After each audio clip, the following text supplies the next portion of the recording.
Júnior, aproveita que você está aqui e ora pela mensagem. Essas 2 últimas semanas foram 2 semanas muito difíceis para mim. O Dani teve dengue, ficou bem ruim. Ele ficou bem ruim mesmo, então foi muita correria, ficar com o Dudu sozinha, cuidar dele. Semana passada eu também passei mal, tive uma crise de enxaqueca muito forte, que muitos anos eu não tinha. Então, foi semana de preparação da mensagem, parece que o negócio veio em...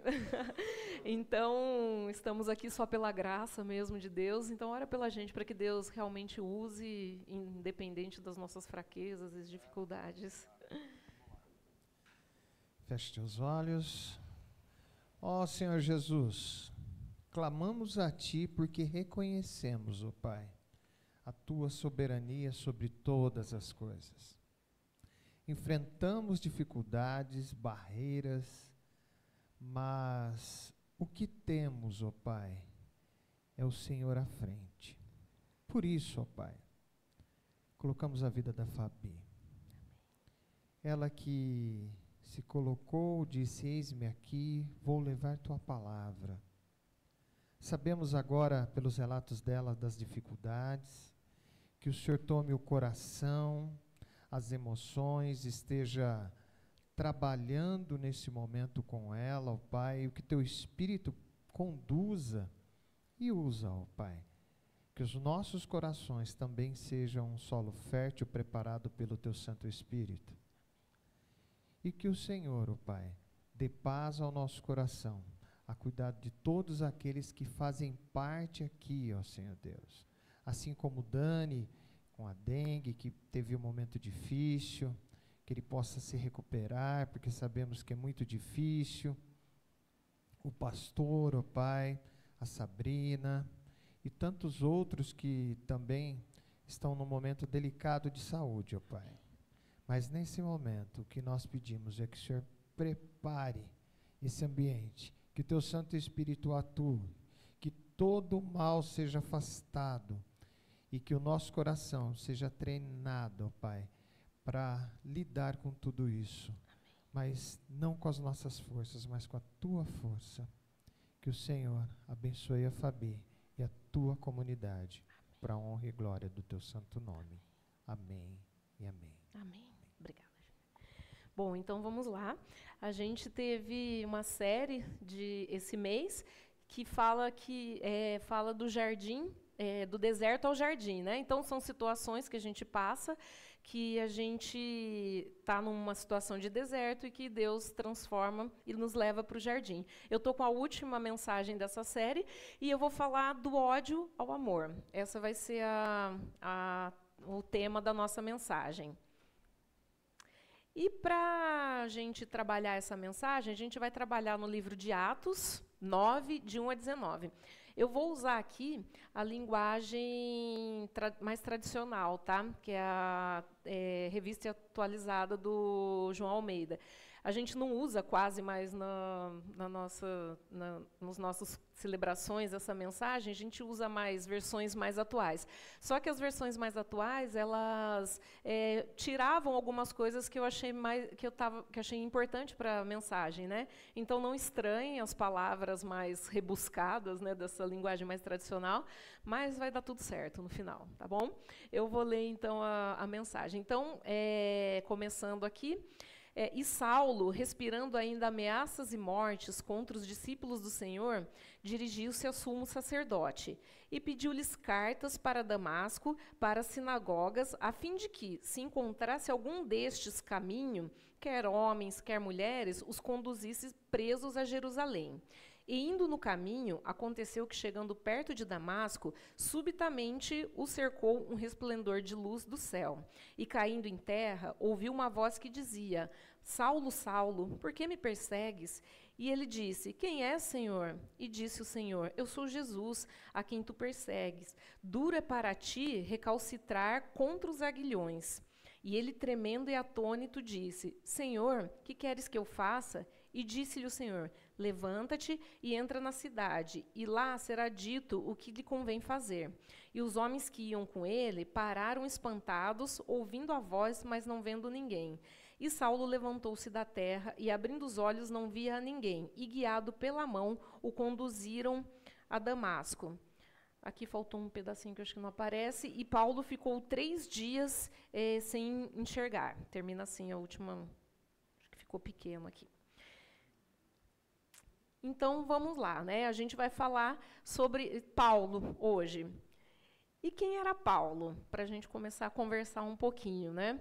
Paulo era um cidadão romano, ele era judeu e fariseu, ou seja, Paulo tinha um certo privilégio, porque além de ser judeu, fariseu, da alta classe, ele também era cidadão romano, o que trazia bastante privilégios para ele naquela época do que ser só judeu. Paulo estudou em Jerusalém, ou seja, Jerusalém era a capital top do judaísmo na época. Então, estudar em Jerusalém era para poucos, era para pessoas de outro nível, não era para qualquer um. E Paulo estudou nas melhores escolas, então, nas melhores escolas judaicas, né? Ele era discípulo de Gamaliel. O que significa isso? Gamaliel, na época, era o rabino top também, era o rabino famoso. É como se hoje o Dudu fosse fazer escolinha de basquete, e aí quem vai ser o professor? Vai ser o Leblon, entendeu? Mais ou menos nesse nível era Gamaliel, né? É como se o Júnior quisesse fazer aula de bateria e fosse fazer com quem, Júnior? Fala para nós. Hã? Esse aí. Então, esse era o Gamaliel da época. E Paulo foi ser discípulo dele, né? Então, não era de qualquer um, era do cara, né? Do rabino da época. E Paulo, ele também, assim, só para completar aqui, falar quem era Paulo, ele estudou a lei oral. O que era essa lei oral? Conjunto de tradições que regulava toda a vida cotidiana. Ou seja, Paulo sabia todas as regrinhas de qualquer coisa que se fosse fazer no dia a dia, qualquer tradição. Na época tinha muita tradição, tem que, para entrar em casa, tinha que dar um beijo na mão e colocar no batente da porta. Os judeus tinham muita tradição, e Paulo conhecia cada pedacinho de cada tradução. Eu acho que Paulo era aquele aluno, sabe aquele aluno que senta na frente da escola, aquele aluno que sabe tudo, que qualquer coisa que o professor pergunta, Paulo sabia responder. Aquele aluno até chato, pequeno gênio, né, que decora tudo, que sabe tudo, que ninguém consegue se comparar, chegar perto e falar, como que a pessoa sabe tanto, né? O professor passava um trabalho que geralmente a gente deixa para fazer no último dia, Paulo já tinha feito no primeiro, porque ele já tinha que revisar. Paulo era desse jeito, aquela pessoa assim que devia ser até chata de conversar, né? Então, Paulo era a promessa da época. Resumindo, Paulo ia ser o rabino famoso, ele ia superar esse Gamaliel, ia ser o rabino do momento, ia ficar... então, Paulo estudou, e todo mundo esperava muito isso de Paulo, porque ele tinha tudo para isso acontecer. Só que, de repente, começou a surgir outro rabino na mesma época. E vamos falar um pouco desse outro rabino. Quem era esse outro rabino? Da cidade de Nazaré. Gente, cidade de Nazaré era aquela cidade que devia ter uns 500 habitantes, né, até menos.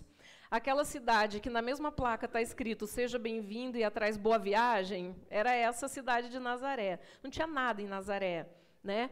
Até todo mundo falava, mas o que vem de bom de Nazaré? Porque é uma cidade minúscula, uma cidade pequena. Esse rabino era de Nazaré, então ninguém podia esperar nada desse rabino. Ele estudou com algum rabino da região, ele não foi para Jerusalém. Algum rabino lá que tinha sinagoga e que ensinava lá, ensinou para esse rabino aqui que a gente está falando. Então, ele não estudou com ninguém famoso, ele não foi para a capital. Muito provavelmente, ele nem completou aquelas escolas judaicas. O pastor falou algumas vezes para a gente, né, que você começava numa escola, depois você ia para outra, e depois você terminava em outra. Não lembro o nome delas, mas tinha essas daí. Provavelmente, ele não terminou, porque, como ele era pobre, ele teve que aprender o ofício do pai dele. Então, ele muito provavelmente foi até a primeira ou a segunda escola e depois teve que parar. Então, ele não tinha nem completado os estudos para ser um rabino. E esse homem começa a ficar muito famoso. E, de repente, a hora que Paulo começa a perceber, esse rabino está mais famoso que ele. E esse rabino fala coisas que contestam toda essa tradição judaica que Paulo aprendeu e sabia decor e fazia tudo certinho, né? E Paulo começa a ficar com muita raiva desse rabino. Quem que é esse rabino? Do nada surge e começa a ficar mais famoso do que eu e falando umas coisas muito absurdas. E pior, esse rabino começa a afirmar que ele é o próprio Deus, que ele é o filho do homem. Paulo sente muita raiva. E aí matam esse rabino, como muitas outras pessoas estavam com raiva, só que, em vez da fama desse rabino acabar e ficar por aí, não, esse rabino começa a ficar muito mais famoso depois que ele morre. E ele ressuscita, e aí os seguidores dele só multiplicam. Isso gera muito ódio no coração de Paulo. Então, só para a gente entender, porque a gente ouve muito que Paulo matava, e por que Paulo tinha tanta raiva assim de Jesus? Então, só para a gente entender um pouquinho da história de Paulo, né? Vendo essa primeira parte, né? Então, o Paulo se torna uma pessoa totalmente raivosa. E como que fala no texto que eu li? E Saulo, respirando ainda ameaças e mortes contra os discípulos do Senhor, dirigiu-se ao sumo sacerdote. Ou seja, Paulo estava guardando muita raiva no coração. A própria Bíblia fala, ele respirava ódio e morte. Nesse primeiro momento, o que a gente pode perceber? O ódio cega a gente. Né? O Paulo, ele chegou a uma situação de ficar cego. Ele não via mais o que ele estava fazendo. Porque para uma pessoa sair matando desse jeito, ele estava tão desesperado que ele chegou para o sumo sacerdote e falou, me dá uma carta falando que eu posso prender qualquer um cristão que eu ver por aí, pode ser homem, pode ser mulher, e eu vou prender e vou levar para Jerusalém, muito provavelmente lá a gente vai torturar, vai matar, porque eu preciso matar. Então, Paulo ficou cego. E o ódio cega a gente, quando a gente chega às vezes acontece alguma situação com alguma pessoa, quando não só situação com pessoas, situações que acontecem no dia a dia que deixam a gente com muita raiva, muitas vezes a gente fica cego também. E a gente não vê mais o que a gente está fazendo, e a gente só quer, de alguma maneira, se vingar, de alguma maneira fazer a justiça, né, que a gente acha que a gente pode fazer. E a gente passa, às vezes, por cima de pessoas, a gente passa por cima de situações, porque a gente fica cego também. E, às vezes, pessoas tentam falar para a gente, olha, não é bem assim. Não, é assim, fulano fez isso, aconteceu isso, e é isso que eu vou fazer. Então, o ódio, ele cega o coração da gente. O ódio transforma também a gente em pessoas em que nós não somos. Às vezes, a gente é uma pessoa mais calma, uma pessoa mais tranquila, e o ódio transforma. O ódio transformou tanto a vida de Paulo, que Jesus chega a chamar Paulo de um touro bravo. Tá? Essa frase aqui, que bem esquisita, né? Duro é para ti recalcitrar contra os aguilhões, né? Uma frase até bonita, né? O que significa isso? Jesus está falando assim, Paulo, não tenta lutar como um touro bravo contra os aguilhões. O que é o aguilhão? Era uma lança, tipo o que o toureiro usa na tourada, sabe, para matar o touro, para ferir o touro, né? Eles vão ferindo o touro. Aquilo é tipo um aguilhão. E Jesus usa essa frase, e essa frase não tem nas outras traduções, por isso que eu coloquei essa tradução. Porque Jesus está falando, Paulo, você virou um touro bravo, não tenta lutar agora, porque não tem como, né? Mas Jesus está falando, Paulo, você se transformou num touro bravo. E um touro bravo, quem já teve, o Léo já está mais acostumado com a lida, né? Um boi bravo, você não chega perto, né? É perigoso até, né? Então, e Paulo, da maneira que o ódio transformou Paulo, uma pessoa que conhecia toda a lei de Moisés, conhecia todo o Antigo Testamento na ponta da língua, e, de repente, ele não vê nada, ele só quer matar, ele só tem ódio no coração dele, porque o ódio transforma a gente. E o ódio gera morte. Paulo matava pessoas, feria da maneira que ele podia, e muitas vezes a gente também fere pessoas quando a gente está com ódio no coração.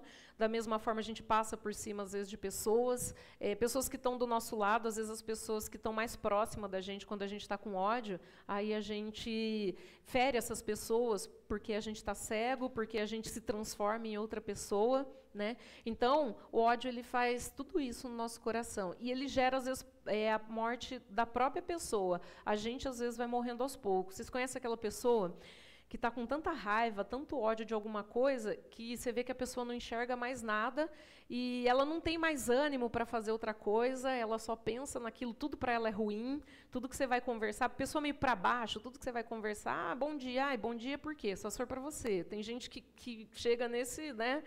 E a pessoa vai morrendo por dentro, porque o ódio ele gera morte. Mas a gente vem falar aqui hoje de uma transformação. Então, indo no caminho de Damasco, aconteceu que, chegando perto de Damasco, subitamente o cercou um resplendor de luz do céu. E Saulo levantou-se da terra e, abrindo os olhos, não via ninguém. Então, Paulo seguiu para o caminho de Damasco, com todo esse ódio que a gente está falando, cego, transformado. E eis que aconteceu que veio uma luz muito forte e Paulo, de repente, não viu mais nada. Tá? E uma coisa interessante que eu vejo nessa parte aqui é que Jesus ele causa uma cegueira física em Paulo. E essa cegueira física começa a curar a cegueira espiritual que Paulo estava vivendo, né? Então, o que acontece? Muitas vezes, os problemas físicos até que a gente passa, eles servem para curar a nossa cegueira espiritual. Muita coisa que a gente passa, que a gente não sabe por que está acontecendo, às vezes é o início de uma cura do nosso espírito. Mas a gente, muitas vezes, não percebe e começa cozinhar ali, guardar um ódio. Poxa, por que Deus está fazendo isso? Eu não merecia isso. Às vezes a gente fica pensando desse lado, quando na verdade é o contrário. Jesus está tentando começar uma transformação na nossa vida, como ele começa aqui em Paulo. O que acontece? A primeira transformação, cegueira física. Né? Para tudo que você está fazendo, porque através da cegueira física você não consegue fazer mais nada. A cegueira é uma coisa que te deixa totalmente impotente, né? Parar de enxergar. Então Jesus falando, né? Paulo, para. E falando para a gente, quando a gente estiver passando, não briga, respira e começa a entender o que eu estou fazendo na tua vida. E caindo em terra, ouviu uma voz que dizia, Saulo, Saulo, por que me persegues? Então, quando Paulo caiu ali, ele só escutou essa voz, Saulo, Saulo, por que me persegues? E aqui eu vejo Jesus, quando ele fala Saulo, Saulo, eu vejo ele falando já com Paulo de uma maneira carinhosa, como se ele falasse assim, Fabi, por que você está fazendo isso? Né? Eu vejo Jesus mostrando para Paulo, eu te conheço, Paulo. Você não sabe quem eu sou, mas eu sei quem você é. Porque, Paulo, antes até mesmo que você fosse formado lá no ventre da tua mãe, eu já te conhecia. Eu sei o que você está fazendo, Paulo. Eu sei que você está matando gente. Eu te conheço. Eu conheço profundamente você.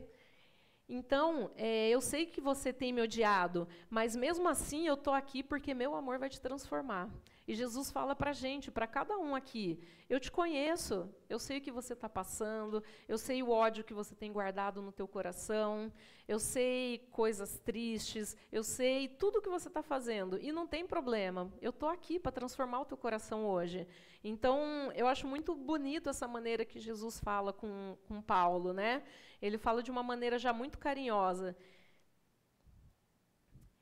E aí Paulo fala, quem é, Senhor? E e disse o Senhor, eu sou Jesus, a quem tu persegues.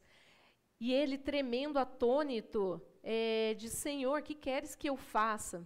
Então, aqui, Paulo sentiu muito medo, e eu imagino a situação, porque, de repente, você está cego e percebe que você está na frente da pessoa que você estava perseguindo. Deu ruim, né? Paulo, com todo respeito, Paulo encheu o fraldão ali. Por quê?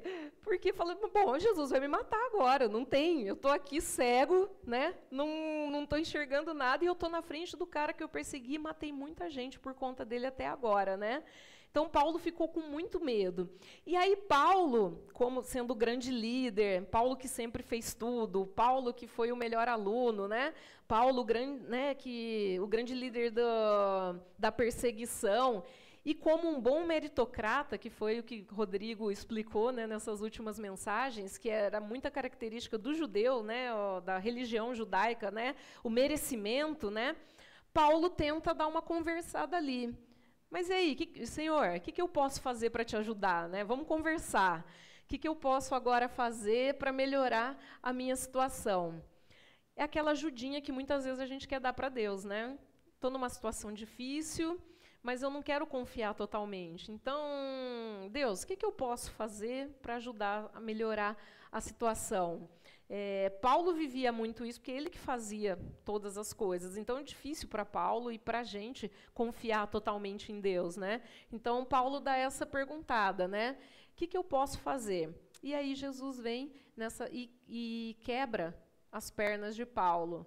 Levanta-te e entra na cidade, e lá será dito o que te convém fazer. Jesus fala assim para Paulo, Paulo, sua grande lição de vida, você não vai fazer nada, Paulo. Você vai aprender agora é o momento que você vai aprender a depender de mim.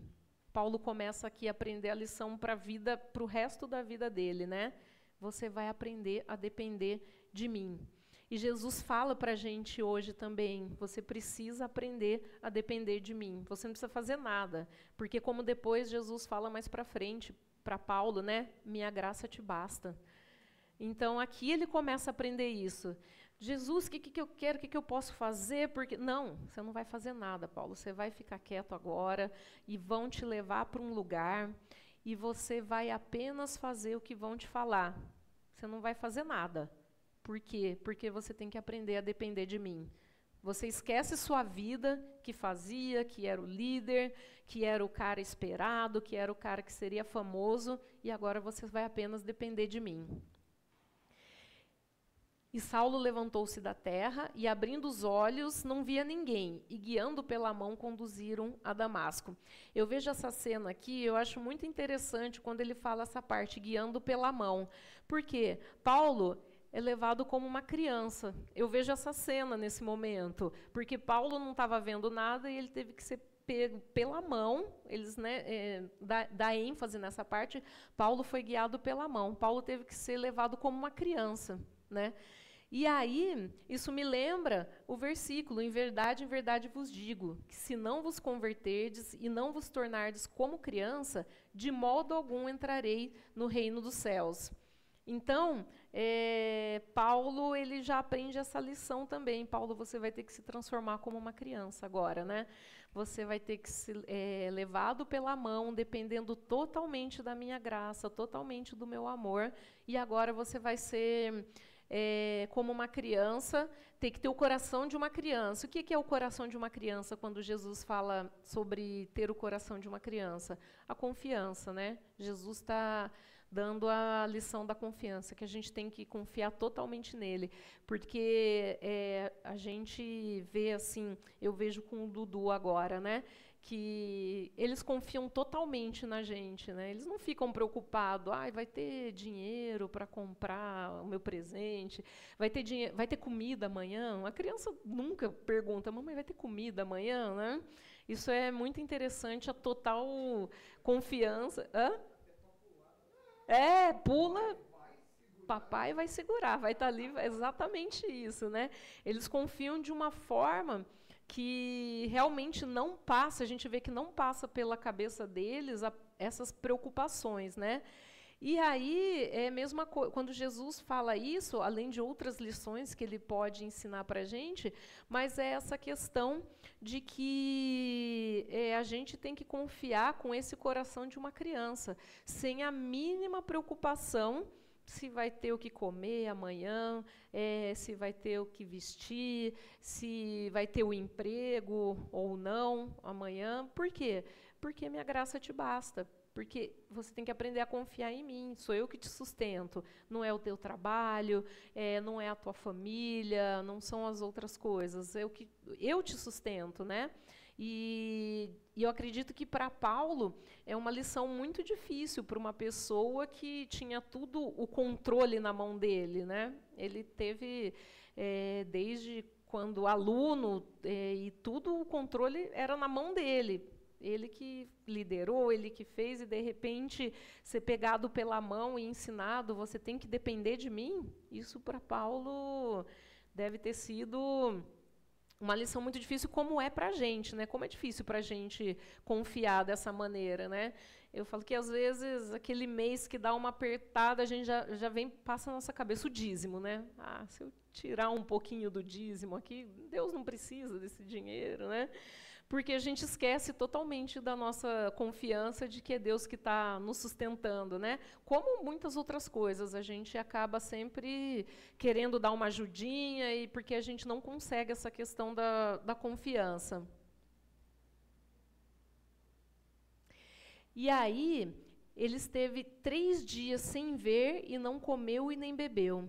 Então, quando vem esses 3 dias, quando, né, a Bíblia relata de 3 dias, isso também para mim foi uma coisa muito importante, porque quando a gente fala em 3 dias, eu acho que dá para fazer uma relação muito importante com algo que aconteceu em 3 dias também.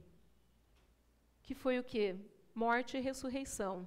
Então, esses 3 dias que Paulo ficou ali sem comer, sem beber, 3 dias sem enxergar, eu acredito que a gente pode levar para a morte e ressurreição de Cristo. Ou seja, Paulo teve que morrer para ele mesmo, Paulo teve que morrer para o ódio dele, Paulo teve que morrer para muitas coisas, né?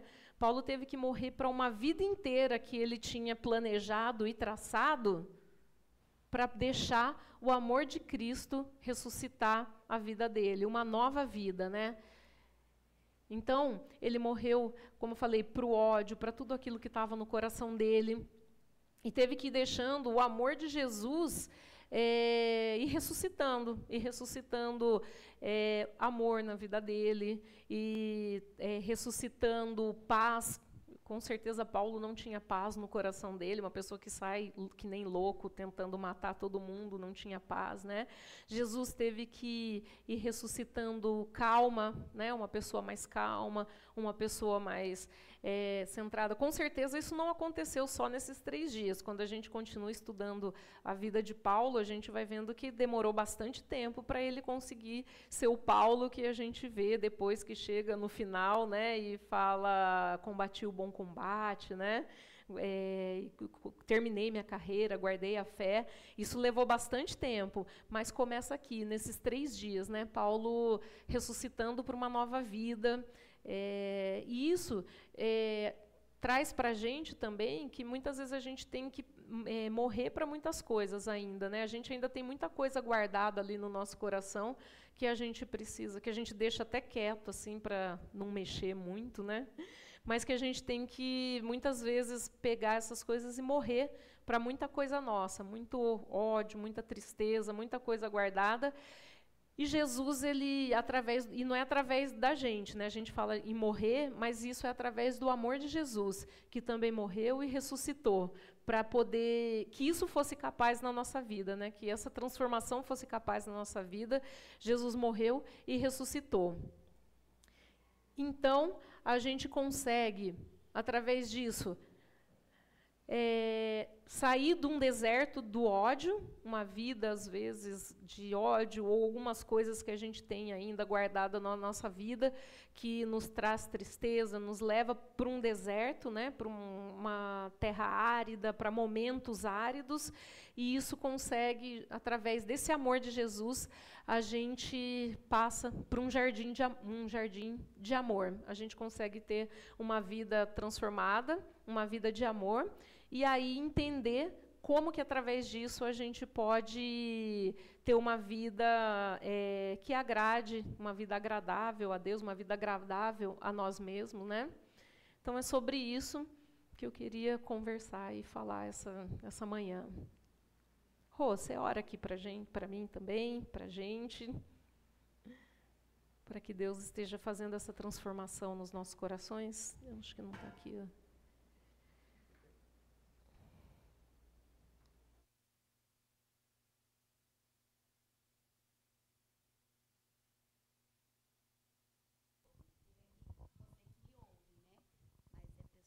Então vamos orar então.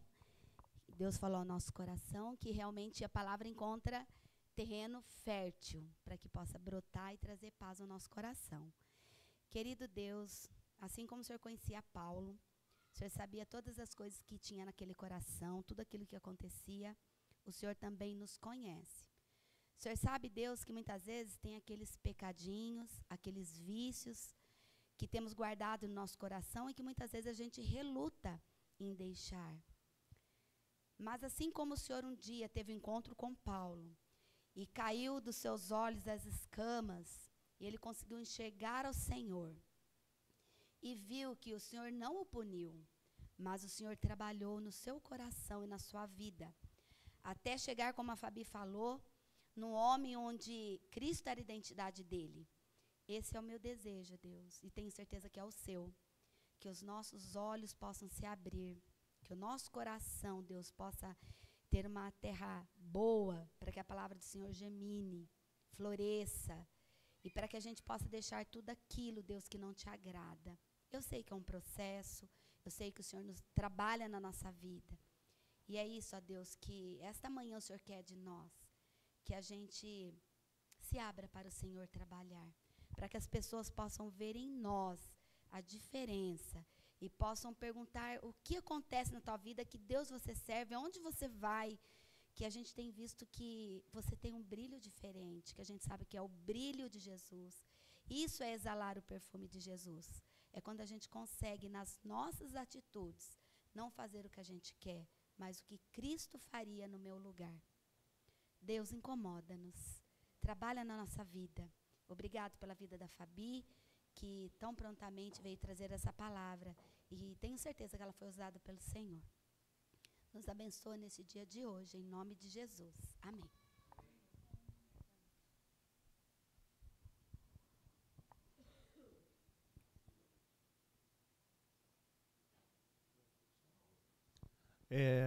Só queria mostrar aqui, deixa eu ver a liturgia.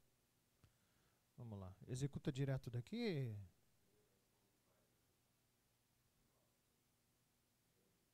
Isso, vamos lá. Aqui. Só para a gente encerrar, a Fabi falou de dependência, da gente depender de Deus, dessa caminhada. A gente acabou passando aí. Nós estamos aí com 76% da nossa arrecadação. Que Deus esteja abençoando a cada um nessa caminhada, na nossa caminhada, de ser um sinal do reino aqui. E eu gostaria de encerrar fazendo oração. Pedir que todos fiquem em pé.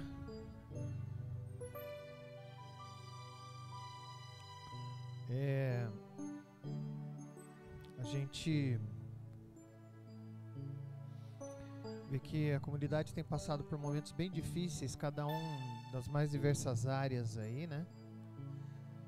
Então que a gente possa experimentar. Quando a gente fala do ódio ao amor, né? Às vezes ele pode até ter passado na tua cabeça, que eu pensando, nossa, ele matava pessoas. Eu não mato pessoas, mas mata no coração, né? No coração a gente mata tanta gente, né? E às vezes a gente sofre por conta disso, né? Quando a Fabi fala que foi um processo, e quem estudou e viu Paulo, a gente vê que a gente precisa desse processo também, né? Então que Deus nos abençoe. Estenda a sua mão, como tem nada a oferecer, mas muito a receber. Que o Senhor Jesus abençoe. Que a graça do Senhor Jesus esteja com cada um, cuidando de um coração que dia após dia acaba trazendo ódio, mas que carece da graça de Deus para ser transformado em amor. Que o amor de Deus abunde grandiosamente na vida de cada um. E que as benditas consolações do Santo Espírito esteja com cada um, não só nesse momento, mas em todo o processo de transformação que Jesus quer nos dar, e até que Ele venha. Amém, amém e amém. Que você possa ter um domingo abençoado, que você possa caminhar entendendo que é desse processo que a gente precisa. Que o Senhor Jesus venha no deitar e no levantar, abençoar a sua vida. Um ótimo domingo, e junto a gente pode até ir rápido. Quer dizer, ao contrário, sozinho a gente pode ir rápido, mas junto, né, a gente vai muito longe, né? Então é só para ver que vocês estão espertos. Que Deus abençoe. Antes de sair, abraça quem está do teu lado. Tenha um bom domingo. Amém? Amém? Amém.